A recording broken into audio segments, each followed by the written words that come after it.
El letrero de la entrada decía abierto 24 horas, brillando con un neón blanco, limpio y perfectamente ordinario.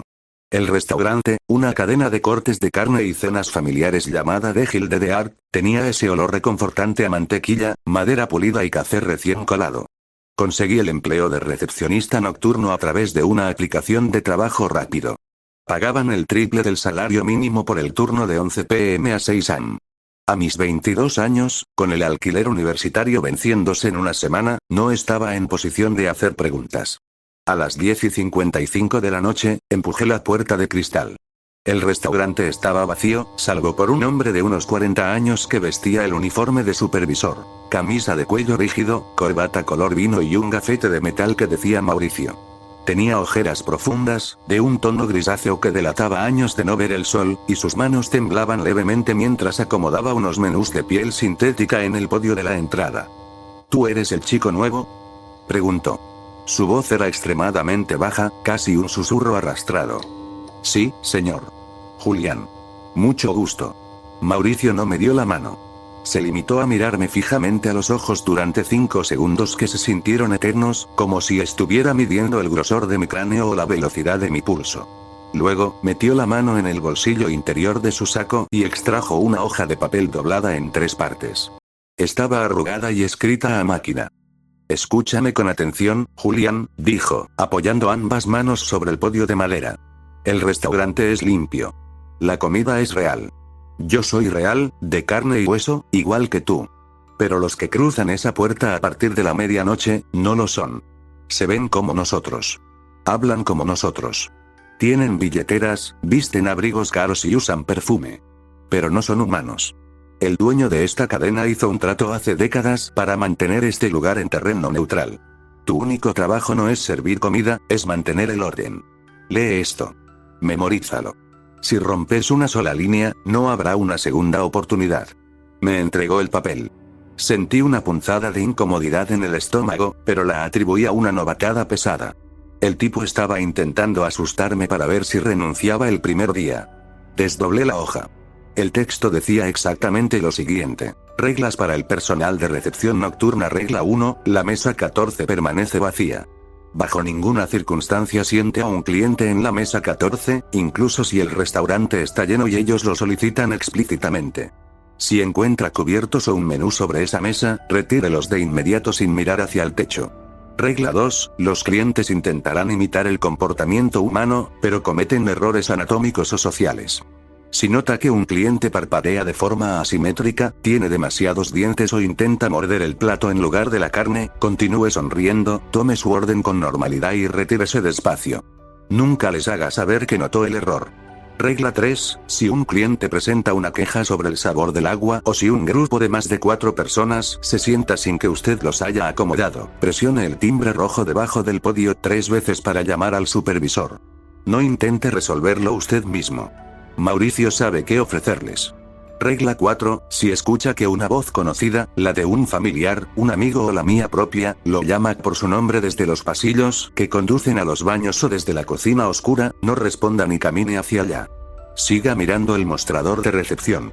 Regla 5, si las luces del comedor principal comienzan a parpadear con un ritmo constante de 3 pulsaciones cortas y una larga, deje caer el menú que tenga en la mano y escóndase de inmediato en el armario de suministros de limpieza detrás de la recepción.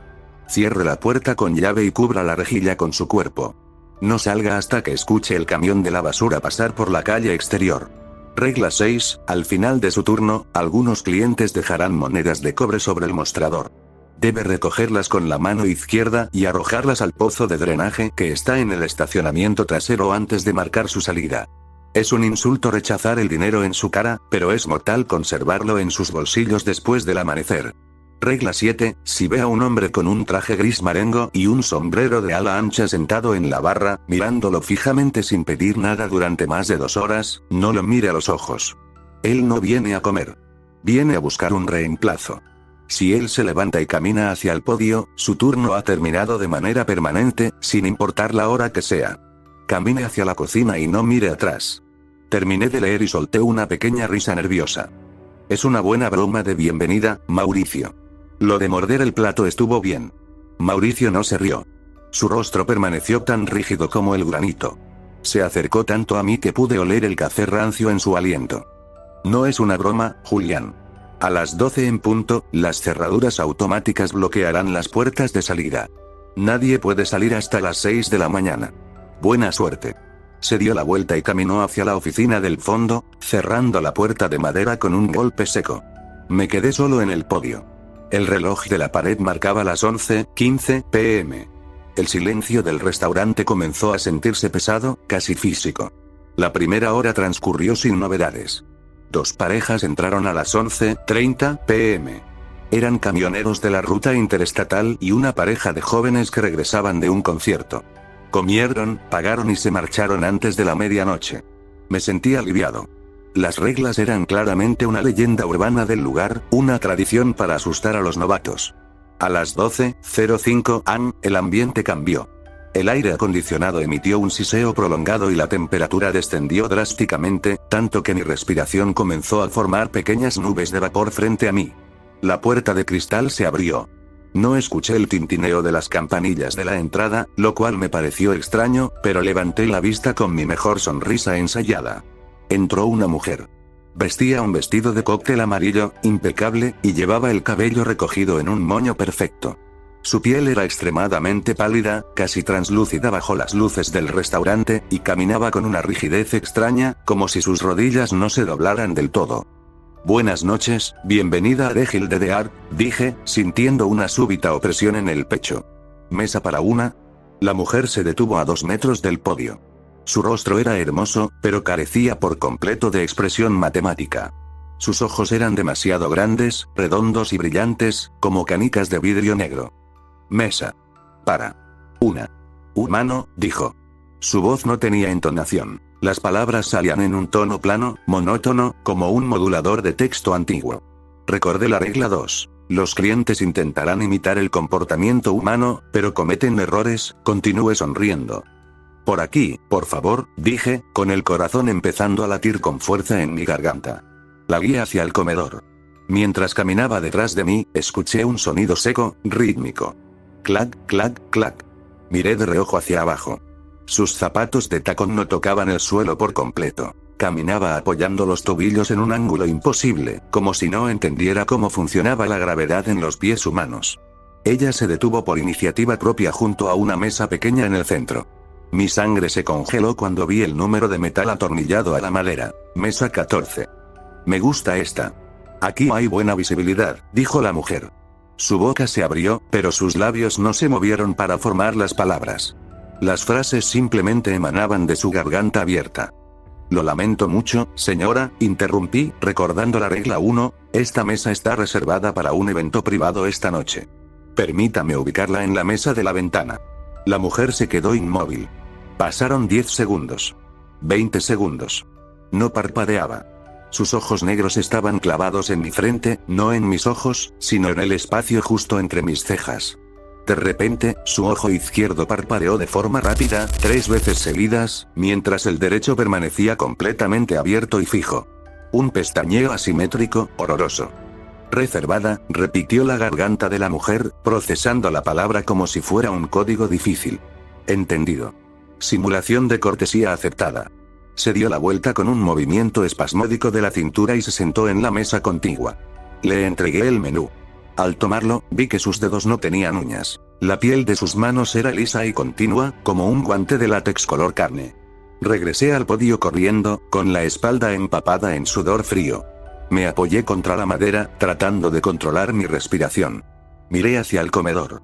La mujer había abierto el menú al revés, y pasaba los dedos sobre las páginas en blanco con una velocidad frenética, emitiendo un zumbido sordo con los dientes.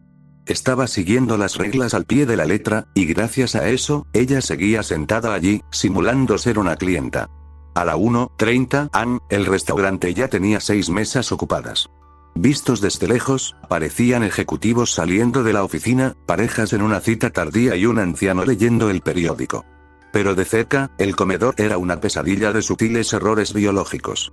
El anciano del periódico pasaba la misma página una y otra vez, con tanta fuerza que ya había rasgado el papel, pero sus ojos seguían fijos en el mismo párrafo destruido. En otra mesa, un hombre con ropa deportiva intentaba comer un filete. Cortaba trozos de carne invisibles del plato vacío y se los llevaba a la boca, masticando el aire con un sonido seco de huesos chocando entre sí. Nadie hablaba. El único sonido en todo el establecimiento era el crujido de los tenedores contra la porcelana y el zumbido del aire acondicionado. De repente, un grupo entró. Eran 5 personas. Vestían trajes oscuros, idénticos, y caminaban en fila india, manteniendo exactamente la misma distancia entre uno y otro. No se detuvieron en la recepción. Pasaron a mi lado como si yo fuera invisible, con un olor penetrante a azufre y tierra mojada fluyendo de sus ropas. Se sentaron juntos en la mesa alargada del fondo. Vi que los 5 se acomodaron en el mismo lado de la mesa, apretados, mirando todos hacia la pared oscura, de espaldas al resto del comedor. Recordé la regla 3, si un grupo de más de 4 personas se sienta sin que usted los haya acomodado, presione el timbre rojo. Estiré la mano temblorosa por debajo del podio. Encontré el botón de plástico rugoso. Lo presioné 3 veces. No pasaron ni 10 segundos cuando la puerta de la oficina trasera se abrió. Mauricio salió caminando a paso rápido. Ya no llevaba el saco de la corbata. Su camisa estaba arrugada y sostenía una bandeja de metal con 5 vasos de un líquido espeso, oscuro y burbujeante que definitivamente no era refresco de cola. Mauricio pasó a mi lado sin mirarme. Caminó directamente hacia la mesa de los 5 hombres de negro. Se colocó detrás de ellos y, con una reverencia exagerada, comenzó a servir los vasos. «Bienvenidos de vuelta, caballeros», dijo Mauricio. Su voz, usualmente apagada, imitaba un tono de servilismo profesional que sonaba forzado. «Disculpen la demora. El flujo de la noche ha sido complejo». Uno de los hombres del traje oscuro, el que estaba en el extremo derecho, giró la cabeza para mirar a Mauricio. Pero no giró los hombros. Su cuello se torció en un ángulo de 180 grados, con un crujido húmedo que llegó perfectamente hasta mis oídos en la recepción. Su rostro estaba completamente liso. No tenía nariz, solo 2 orificios horizontales que aspiraban el aire con un silbido agudo. «El agua, de la ciudad, sabe a hierro», dijo el ser. La voz parecía compuesta por el solapamiento de muchas voces de niños pequeños hablando al mismo tiempo. «Pero esto, es aceptable». El ser tomó el vaso con una mano que tenía 2 articulaciones adicionales en la muñeca y vació el líquido oscuro directamente dentro de la hendidura de su rostro. Mauricio se retiró despacio, manteniendo la cabeza baja, caminando hacia atrás hasta salir del comedor. Cuando regresó al podio, vi que el supervisor estaba blanco como el papel. Gotas de sudor caían por su barbilla. «Lo hiciste bien, Julián», susurró Mauricio, apoyándose en mi mostrador. Sus manos temblaban tanto que tuvo que entrelazar los dedos para no dejarlas ver. Esos son de los antiguos. Vienen de los pozos profundos del norte de la provincia. Si no les traes el sedimento a tiempo, empiezan a consumir la estructura. Y la estructura incluye a cualquiera que esté dentro de ella. «Mauricio, ¿qué es este lugar?», le pregunté, con la voz quebrada. «Déjame salir. Rompe las cerraduras. No quiero el dinero». Mauricio me miró con una mezcla de lástima y terror absoluto. «Nadie sale antes de las 6, Julián. El exterior a esta hora es peor. Al menos aquí hay paredes. Solo sigue las reglas. Si sobrevives a la primera noche, tu mente se acostumbrará a la geometría de esto. Ahora vuelve a tu puesto. Viene el cambio de marea». A las 3:15 am, la iluminación general del restaurante sufrió un bajón de energía. Las luces halógenas del techo se apagaron por completo, dejando el lugar iluminado únicamente por las lámparas bajas de cada mesa y el neón blanco de la entrada. Los clientes seguían allí, inmóviles en la penumbra, como estatuas de cera olvidadas en un almacén. Sentí una intensa necesidad de ir al baño. El miedo constante estaba afectando mi cuerpo, pero no me atrevía a dejar el podio. Estaba revisando la hoja de reglas por 10ª vez cuando escuché una voz. «Julián. Hijo, ¿eres tú?». La voz provino del pasillo oscuro que conducía a los baños públicos, a la izquierda de la cocina. Se me detuvo el corazón. Era la voz de mi madre. Tenía el mismo tono dulce, la misma inflexión exacta con la que me llamaba para cenar cuando era niño. «Julián, ven un momento por favor. Me caí aquí atrás y no puedo levantarme. – Ayúdame, hijo». Hice un movimiento instintivo para salir de detrás del mostrador. Di un paso hacia el pasillo. La voz sonaba tan real, tan cargada de dolor y vulnerabilidad humana. Pero en el último milisegundo, mi mirada cayó sobre el papel arrugado en el mostrador. Regla 4, si escucha que una voz conocida, lo llama por su nombre, no responda ni camine hacia allá. Siga mirando el mostrador de recepción. Me detuve en seco. Clavé las uñas en las palmas de mis manos hasta hacerme daño para obligarme a mantener el eje del cuerpo. Regresé detrás del podio y fijé los ojos en la veta de la madera. Julián, ¿por qué no vienes? La voz de mi madre cambió. El tono dulce se desvaneció, volviéndose más rápido, agudo y repetitivo. Julián, Julián, Julián.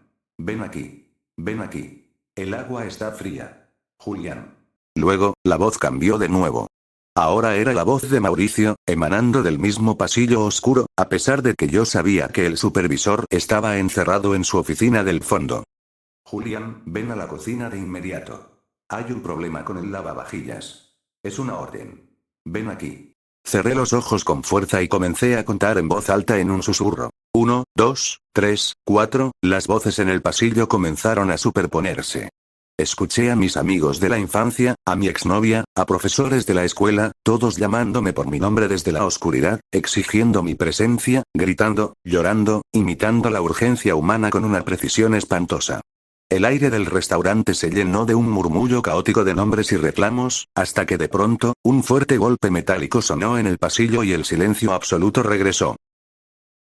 Abrí los ojos. No había nadie en el pasillo.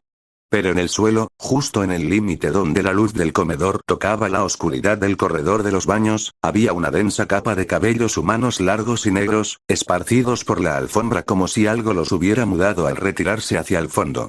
Faltaban 20 minutos para las 4 am cuando las luces principales del restaurante hicieron algo diferente. No fue un bajón de tensión ordinario. 3 pulsaciones cortas y una larga. La regla 5, la regla que me había parecido más ridícula cuando la leí, deje caer el menú que tenga en la mano y escóndase de inmediato en el armario de suministros de limpieza, no lo dudé ni un segundo. Salté hacia atrás, empujando la pequeña puerta batiente detrás de la recepción. Había una puerta de metal gris con un letrero que decía mantenimiento. Giré el picaporte, entré y cerré de golpe, echando la llave interior. El espacio era minúsculo. Olía intensamente a cloro, pino y aserrín. Me pegué contra la puerta, usando mi espalda y mis piernas para sellar la rejilla de ventilación inferior, tal como indicaba el texto.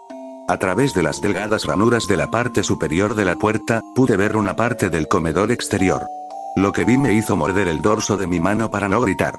Todos los clientes del restaurante, las 12 entidades que simulan ser personas normales, se habían levantado de sus mesas al mismo tiempo. No caminaban como humanos. Sus cuerpos se sacudían en espasmos violentos, sus extremidades se estiraban de formas anómalas por debajo de sus ropas y sus mandíbulas caían hacia abajo, desencajadas, revelando gargantas oscuras y vacías que emitían un sonido idéntico al de la estática de un televisor sin señal. Caminaron en masa hacia la recepción. Se amontonaron alrededor del podio de madera donde yo había estado parado hace unos instantes. Sus rostros perfectos ahora estaban distorsionados por la tensión. Estiraban la piel de sus mejillas con los dedos, buscando algo. ¿Dónde está el nodo?, preguntó la mujer del vestido amarillo. Su cabeza ahora giraba de lado a lado con una velocidad inhumana. La simulación requiere interacción. Falta el receptor. El anciano del periódico se subió al mostrador de recepción. Sus manos, ahora alargadas y grises, rasgaban la madera del podio con una facilidad monstruosa, convirtiendo el mueble en astillas en pocos segundos. Buscaban mi rastro. Olían el aire con esos orificios nasales planos. Uno de los hombres de traje oscuro se acercó a la puerta del armario de limpieza. Se detuvo justo al otro lado del metal. Pude ver la sombra de sus pies a través de la rejilla que yo estaba bloqueando con mis pantorrillas. El olor a tierra mojada y descomposición se filtró por las ranuras. El ser comenzó a pasar una uña larga sobre el metal de la puerta. Julián, susurró el ser desde el otro lado, imitando la voz del supervisor Mauricio. Sé que estás ahí dentro. Siento tu calor biológico. El turno requiere que revises los cubiertos de la mesa 14. Sal. Mantuve todo el peso de mi cuerpo contra la estructura de la puerta. Mis músculos temblaban por el esfuerzo y el pánico. Sabía que si la cerradura cedía, no habría una transformación en monstruo. Simplemente me arrastrarían hacia esa parodia de sociedad que ejecutaban en el comedor principal hasta desgastarme por completo. Pasaron los minutos. Las horas. El tiempo en ese armario se convirtió en una masa viscosa y eterna. Los golpes en la puerta eran intermitentes, combinados con preguntas absurdas sobre el menú y quejas sobre el servicio, todo pronunciado con voces distorsionadas y mecánicas. Finalmente, cuando sentía que mis piernas iban a colapsar, un sonido lejano y pesado vibró a través de las paredes de concreto. Era el motor diésel y el triturador hidráulico del camión de la basura pasando por la calle lateral del restaurante. El amanecer estaba cerca. Escuché una serie de pasos rápidos y arrastrados disolviéndose por el comedor. Las luces del exterior dejaron de parpadear y regresaron a su tono blanco continuo ordinario. Esperé 5 minutos más, giré la llave con dedos torpes y empujé la puerta. El restaurante estaba impecable. Las mesas estaban limpias, los platos recogidos y el suelo pulido. No había rastro de la madera destruida del podio ni de los seres de negro. El sol comenzaba a teñir de azul el horizonte a través de los grandes ventanales. Salí al comedor con las piernas como gelatinas. Mauricio estaba parado junto a la barra de la cocina, sosteniendo una taza de café humeante. Al verme salir del armario, asintió levemente con la cabeza. No dijo ¿estás bien? Ni buen trabajo. En este lugar, seguir vivo era la única métrica de éxito. Ve a marcar tu salida, Julián. Ya son las 5:55, dijo, mirando el reloj de la pared. Caminé hacia el área de recepción reconstruida. Sobre la superficie lisa del mostrador, en el lugar exacto donde solía estar mi libreta de reservas, había una hilera perfecta de 3 monedas de cobre grandes, gruesas y oxidadas.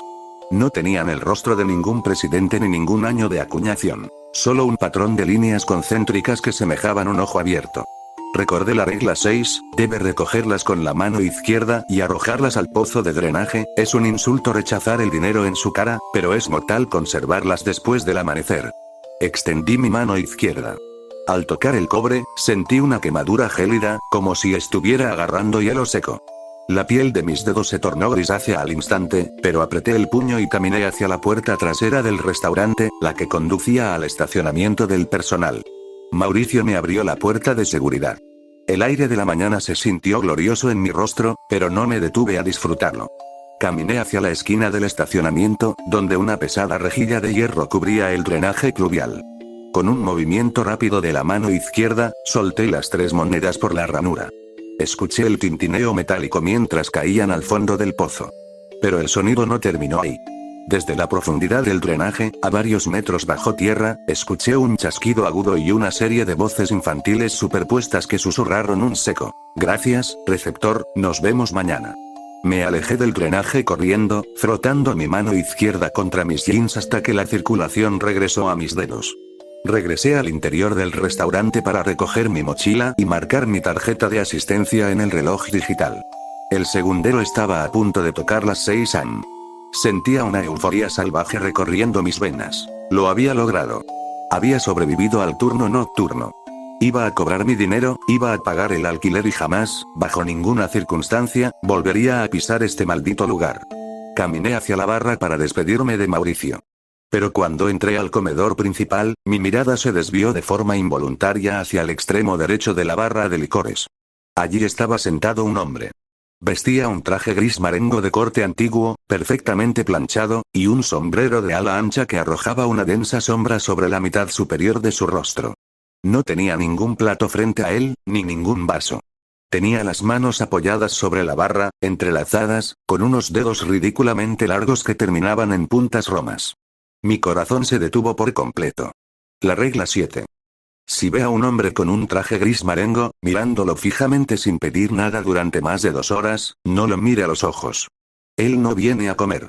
Viene a buscar un reemplazo. Hice todo lo posible por desviar la vista, pero fue demasiado tarde. El hombre del sombrero levantó la cabeza. Bajo el ala del sombrero no había un rostro humano ordinario. Su piel tenía la textura del papel pergamino viejo y seco, y en lugar de ojos, tenía 2 orificios circulares perfectos, negros, profundos, dentro de los cuales giraban 2 esferas de metal pulido que reflejaban la luz de neón de la entrada. Y me estaba mirando a mí. Había estado mirándome desde que entré a las 11 de la noche, oculto en la penumbra de la esquina, observando cómo reaccionaba a cada regla, cómo resistía a las voces, cómo me escondía en el armario. Estaba evaluándome. El hombre del traje gris comenzó a ponerse de pie. Su cuerpo se estiró hacia arriba de forma desproporcionada, alcanzando casi los 2,5 metros de altura. Su estructura ósea hizo un sonido similar al de un árbol viejo rompiéndose bajo el peso de la nieve. Tu turno ha terminado de manera permanente, sin importar la hora que sea. Camine hacia la cocina y no mire atrás, dejé caer mi mochila al suelo. Mis piernas se movieron por instinto absoluto de supervivencia. Me di la vuelta y corrí hacia las puertas dobles de la cocina, empujándolas con todo mi cuerpo. Mauricio estaba allí, limpiando una cubeta de acero. Al verme entrar con el rostro desencajado, miró las puertas batientes y entendió de inmediato. No te detengas, Julián, dijo Mauricio. Su voz ya no tenía miedo, solo una profunda y desgarradora resignación. El sótano tiene una salida de emergencia que da a la avenida principal. Corre. No vuelvas a tu casa. No respondas al teléfono. No miré atrás. Bajé las escaleras del sótano de 2 en 2, empujé la pesada barra de la salida de emergencia y salí a la luz brillante de las 6:05 de la mañana. La avenida estaba llena de autos ordinarios, autobuses y personas reales que caminaban hacia sus oficinas con tazas de café en la mano. Lloré de alivio mientras caminaba entre la multitud, sintiendo el pavimento frío bajo mis pies. Han pasado 4 semanas desde esa noche. No regresé a la universidad, abandoné mi apartamento y me mudé a una pequeña habitación alquilada en una ciudad a 300 millas de distancia, usando un nombre falso y pagando todo en efectivo. Pensé que la distancia física y la luz del sol constante borrarían la paranoia de mi sistema. Ayer por la tarde, estaba ordenando mi ropa en el pequeño armario de mi nueva habitación. Metí la mano en el bolsillo trasero de los jeans que había usado durante mi única noche en el restaurante, los mismos que había lavado 3 veces en la lavandería pública. Mis dedos tocaron algo metálico, frío y texturizado en el fondo del bolsillo. Lo saqué. Mi respiración se cortó en seco. En la palma de mi mano izquierda reposaba una moneda de cobre grande y oxidada, con el patrón de líneas concéntricas formando un ojo abierto. La misma propina que yo juraba haber arrojado por el drenaje del estacionamiento. La piel de mi mano comenzó a tornarse gris al instante al contacto con el metal. En ese mismo momento, mi teléfono celular, que estaba sobre la mesa de noche, comenzó a sonar. El identificador de llamadas mostraba un número oculto, compuesto únicamente por una serie de ceros. Respondí con la mano temblorosa, sin llevar el aparato a mi oído, dejando el altavoz encendido. Desde el receptor no llegó la voz de un operador ni la estática de la red. Llegó el murmullo superpuesto de muchas voces de niños pequeños hablando al mismo tiempo, combinadas con el siseo del aire acondicionado de The Hilde de Art. El nuevo podio, ya está instalado, Julián, la mesa 14, necesita cubiertos limpios para el turno de hoy. El hombre del traje gris, dice que tienes un excelente perfil para el puesto permanente. Te vemos a las 11. Miré por la ventana de mi habitación. Al otro lado de la calle arbolada y soleada, parado junto a un poste de luz bajo el brillo del mediodía, había un hombre extremadamente alto, vistiendo un traje gris marengo y un sombrero de ala ancha, mirándome fijamente a través del vidrio con 2 esferas de metal que giraban lentamente en sus órbitas oscuras. Las cerraduras automáticas ya están empezando a sonar en mi cabeza. El turno nunca terminó.